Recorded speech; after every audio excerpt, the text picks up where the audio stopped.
Hill 205 was in North Korea. It was actually took place on November 25th, 1950.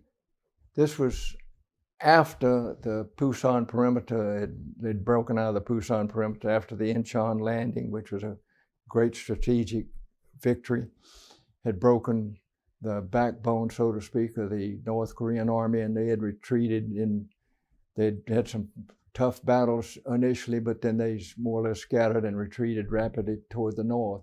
The 8th Army, which was composed of several infantry divisions, was operating over in the northwest part of North Korea. On the 24th, the couple of days before Thanksgiving, which was the 24th, the 8th Army was about 40 miles south of the Yalu, which was as far north as it got.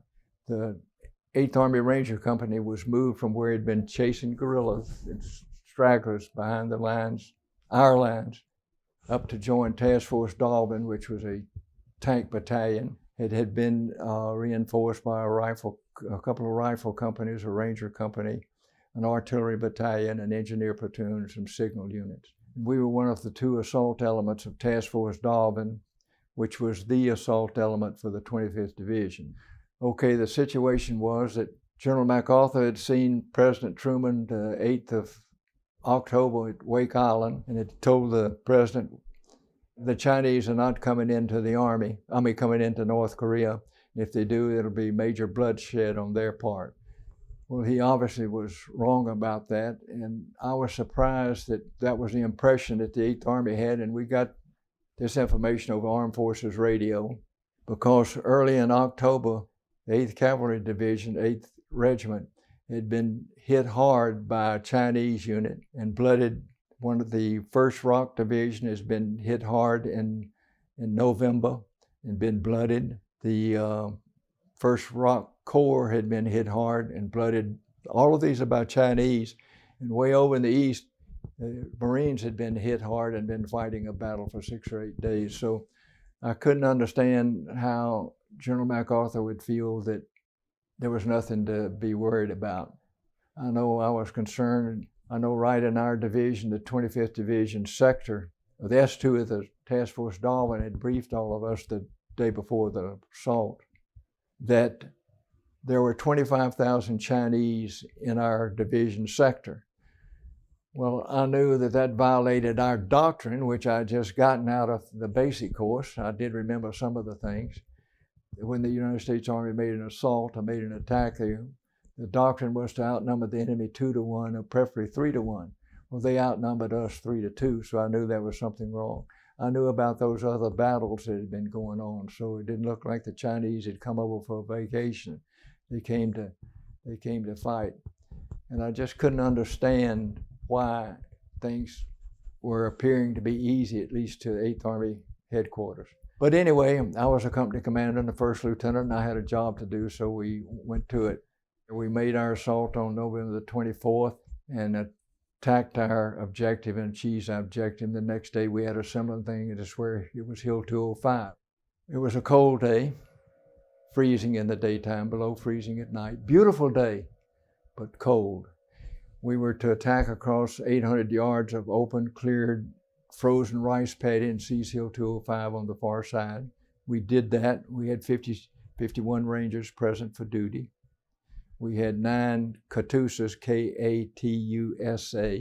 Korean augmentation to the United States Army, Katusa, who had been with us for several weeks. They were good soldiers. They'd been brought in after 2 weeks of training and sent over to the Ranger Company to join us, and they were an added strength, an added capability. So we had 51 Rangers plus 9 Katusas. We made that assault. We lost 4 Rangers and a Katusa on the assault. We came under mortar and machine gun fire as soon as we jumped off the tanks, which had carried us from behind a hill out onto the rice paddy. Immediately after taking the objective, which had been defended, but there were no Chinese there. There'd been bunkers and everything set up to defend that. Immediately after defending, we began to put in a perimeter defense. We always defended 360 degrees because we were always alone. And tonight was to be no different. The closest U.S. Army ground force unit was over a mile away, so we've got to look after ourselves. We had our individual weapons. We had machine guns, and we had rocket launchers and hand grenades. That was it. We set up our defensive position. I went back while they were setting it up. I walked the perimeter with one of my platoon leaders, Barney Cummins, first lieutenant. He was the GOAT of our class at West Point, but a real good man, and a real good man. Walked the perimeter with him, telling him this is where we will do it. We were talking together about the best way to defend the hill. I went back across the open rice paddy to check in with the task force headquarters because my radio wasn't functioning and I wanted to do some face-to-face coordination. I got with the S3, he briefed me on the situation. It looked like the Chinese were stiffening. Things were getting harder, tougher. I coordinated with the artillery liaison officer. We laid on some artillery concentration, something I'd learned to do in the basic course. I didn't remember something from the course. So I went back up there and I picked up one of my rangers who had been helping a wounded Katusha. And he and I were carrying a case of hand grenades each back up the hill. And as we were entering the perimeter, we heard the Chinese blowing the whistles and bugles. That was the way they coordinated with each other. We hurried back inside the perimeter, got on the radio and alerted them to what was happening. We immediately, after that, those whistles and bugles ceased sounding. We were hit by a mortar barrage and automatic weapons fire, and shortly thereafter, a shower of hand grenades. I called on artillery, got artillery on one of those concentrations that I'd already planned. That's what learning does for you. Prior planning does for you, and that stopped the assault. We had some casualties, but it stopped the assault. I was wounded by a hand grenade on that first assault. I checked the perimeter as I always did. About that time, we heard the Chinese blowing the whistles and bugles again, so I immediately ran back to the foxhole, which was only about 10 yards behind my perimeter. Got on the radio again and called for artillery. We got artillery right away, right on the concentration that I asked for. Asked for flares. It illuminated the battlefield, which enabled my rangers to pick out individual Chinese rather than firing blindly into the darkness. Stopped that assault. We had 2 more assaults. We had 4 assaults there. Each one of them I called on artillery and always got it immediately, and it was the predominant power on the battlefield where we were, and really paid off. It saved our necks, and they were doing an excellent job. We were getting more and more pressure. We had more and more people wounded. Fortunately, we had no short rounds that landed on our perimeter, but they really did us a good job and broke up the attacking Chinese. They were the overwhelming force that saved our goose. At about 0200 to 0230 in the morning, we heard the Chinese blowing the whistles, bugles, always the same thing, same procedure. I ran back to the foxhole, to my foxhole, got on the radio, called for artillery, and the artillery liaison officer said, I can't give it to you. We're firing another mission. I'll give it to you as soon as we complete the mission. I said, we've got to have it. We're under heavy pressure. I'll give it to you when we finish this mission. So I went back and started checking with the perimeter again, doing whatever I was supposed to be doing. The pressure increased. I ran back to the foxhole, got on it. Same story. We'll give it to you as soon as this mission is fired. I said, we're under great pressure. We're crumbling. We're being overrun.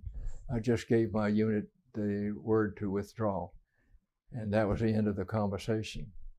I'd been wounded 3 times by then, and I was lying there on the foxhole, unable to do anything. And I could see 3 Chinese about 15 yards away from me, and they were bayoneting or shooting some of my wounded rangers who were in the foxholes, who most of the rangers had been pulled back or helped other guys pull back, but these were some that had been unable to make it. And they were shooting or bayoneting my rangers when all of a sudden 2 of my rangers charged up the hill. Private First Class Billy G. Walls, Private First Class David L. Pollock. They shot the 3 Chinese, killing them, I assume. Came over where I was lying on the ground. Walls said, "Sir, you hurt?" I thought that was the dumbest question I'd ever heard in my life. But I didn't say that to Walls. I said, "I'm hurt bad. I can't move. Leave me behind." Walls hands his rifle to Pollock. Scooping. Walls was a big man, still is. Skips, picks me up, throws me over his shoulder and starts staggering down a very steep mountain face with Puckett giving cover and fire. We were crashing through the brush, and the Chinese had advanced to the top of the hill and could hear us. I'm pretty sure they didn't see us. They fired in our direction, but it's what I called inaccurate fire. They were firing blindly, so it was not as bad as it might sound. We went maybe 150 yards or so, and Walls puts me down on the ground and says, "Sir, you're too heavy. I can't carry you any further."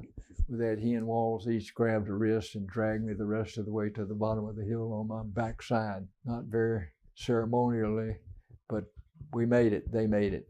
At the bottom of the hill, there were 3 tanks from the task force that had moved up to the base of the hill during the battle, and they had not fired anything during the battle. They were unable to defend us from that position. We were on the top of the hill, they're down right pressed up against the bottom of it. But I asked one of the tank commanders to radio task force headquarters and give them the word that we were been knocked off the hill. They already knew that. I told them that, but I wanted to be sure. I called for an artillery concentration. Willie Peter, white phosphorus among HE, with the HE on top of the hill. About that time, we began to receive some small arms fire, so the tankers threw the wounded Rangers and me on the back of their tanks and skedaddled. Now, I have to add, in conclusion of that story of 205, that I certainly am pleased and glad that Walls and Puckett disobeyed my order to leave me behind on the hill. If so, you wouldn't be talking to me. I wouldn't be talking to you today. They saved my neck. Absolutely. I've also been proud, very proud of those Rangers. How did that very small group do so well over what was officially estimated to be several hundred enemy soldiers? They did it because individually they had been trained until they were highly skilled and physically, mentally, morally tough, emotionally tough. They were highly skilled as small units, the company as a whole. They had high esprit. They had confidence in their leaders, in themselves, in their company. It made them believe we were the best company in the Army. So that enabled them to do such a good job that they did. Good training is the basis for success. Without it, you're not going to make it.